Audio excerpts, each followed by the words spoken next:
पोलिसांकडनं आता केला जातोय? जोपर्यंत कोरटकर पकडले जात नव्हते त्यांना मुद्दाम पकडलं जात नाही अशी बोंबाबोंब विरोधक करत होते. आता त्यांना पकडलेलं आहे तर त्यांना उशीर झाला अशा पद्धतीचा एक फेक नरेटिव्ह सेट करायचा आहे.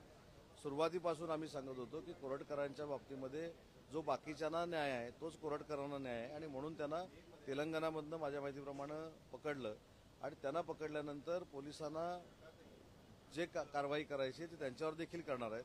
परंतु कालपासून आपण सुरू झालेलं बघितलंय की त्यांना उशिरा पकडलं, ते कोणाच्या घरामध्ये राहिला होते, ते कुठच्या नेत्याच्या घरामध्ये राहिला होते, पोलीस सगळे तपास करतायत. शेवटी जो छत्रपती शिवाजी महाराजांचा अवमान करेल, जो छत्रपती संभाजी महाराजांचा अवमान करेल, यांना आमच्या पक्षाची भूमिका ही स्पष्ट आहे की कुठेही म्हणजे पाठीशी घातलं जाणार नाही आणि मुख्यमंत्री महोदयांनी देखील सांगितलं होतं की अशा प्रवृत्तीला आम्ही थारा देणार नाही. शेवटी अटक झाली. आता अटक झाल्यानंतर उशीर का लागला? मला असं वाटतं की सारखं पोलिसांवर आक्षेप घेणं योग्य नाही. पोलिसांनी चांगल्या पद्धतीची कारवाई करून त्याला अटक केलेली आहे. इव्हन हायकोर्टामध्ये अटकपूर्व जामीन ज्या दिवशी होता त्याच दिवशी सकाळी त्याला अटक केलेली आहे. त्याच्यामुळं पोलिसांनी केलेली कारवाई ही कोणाच्या दबावाला बळी पडून केलेली नाही आणि ती योग्य कारवाई केली. पोलिसांचं त्यांना सहकार्य असल्याचं समोर आलेलं आहे. संबंधित पोलीस अधिकारी नागपूरचे त्यांची देखील चौकशी आर्थिक नाही.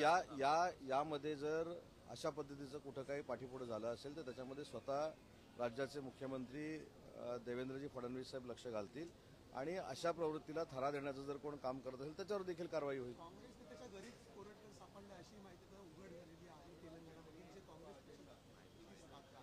नाही. आता काँग्रेस नेत्याच्या घरी ते जर सापडले असतील, त्यांना तिथं अटक झाली असेल तर महाविकास आघाडीच्या लोकांनी स्वतःचं आत्मचिंतन केलं पाहिजे. ही माहिती माझ्याकडे नाही आहे, पण तुम्ही सांगितलेल्या माहितीच्या आधारे मी सांगतो की जर काँग्रेसच्या नेत्याच्या घरी ते सापडले असतील तर एवढी बोंबाबोंब करण्यापेक्षा काँग्रेसनं स्वतःचं आत्मचिंतन आत्मपरीक्षण करावं ना.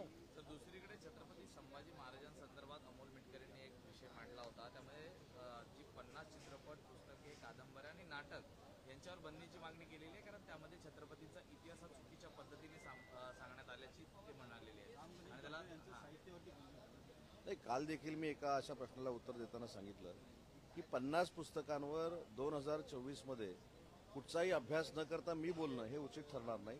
ज्या पुस्तकामध्ये छत्रपती शिवाजी महाराजांवर आक्षेपार्ह काही लिहिलेलं असेल, छत्रपती संभाजी महाराजांवर लिहिलेलं असेल तर त्या पुस्तकाचा नक्की विचार केला जाईल. परंतु या 50 ग्रंथांचा, 50 पुस्तकांचा जो उल्लेख आपण म्हणताय की सन्माननीय अमोल मिटकरींनी केलेला आहे, ही तज्ज्ञांकडनं, इतिहासकारांकडनं वाचून घ्यावी लागतील आणि इतिहासकारांच्या मदतीनं त्यांच्या म्हणण्यानुसार पुढील कारवाई करायला लागेल. परंतु दोन्ही राजांबद्दल आक्षेपार्ह जर काही पुस्तकामध्ये असेल तर त्याच्यामधनं ते काढून टाकलं पाहिजे, आमची देखील भूमिका आहे. सर, कुणाल कामरावच्या स्टुडिओवरती ज्या पद्धतीने कारवाई काल झालेली आहे तशीच कारवाई कोरटकरच्या घरावर होणार का?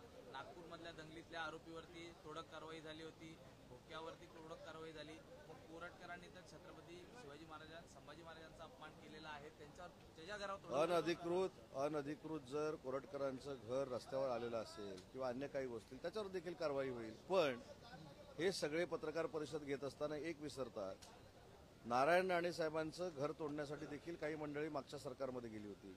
कंगना राणावतचं घर देखील काही मंडळींनी तोडलं. राणेसाहेब काहीतरी एक शब्द बोलले म्हणून त्यांना जेवताना पोलिसांनी ताब्यात घेतलेलं होतं.